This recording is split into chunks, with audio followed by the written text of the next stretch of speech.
See, I smoke weed and I know things. This is Mama Miche, and today in the Magic Kitchen, pho. I was born in Vietnam. Technically, I'm not Vietnamese, though I did have dual citizenship until I was 18. It's the place of my birth, but it's not my family ethnicity. Most people do not look at me and see a person with Asian features, but I swear on all that's holy, when I was growing up and people would ask where I was born and I would tell them, they'd look confused and then nod and say, "Oh yeah, I see it a little around the eyes," and then I'd roll them. My eyes, I mean. Like seriously, my ethnic look isn't Asian at all. Eastern European, Italian, Spanish, Greek maybe, Jewish.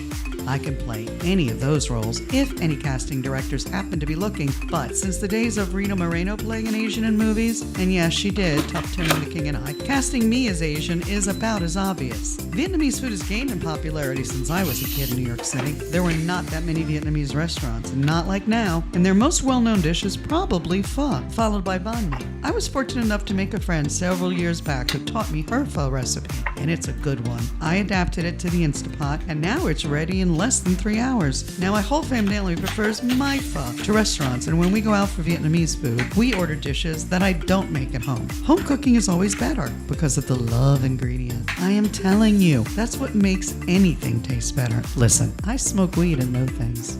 Trust Mama Miche to make your kitchen magic.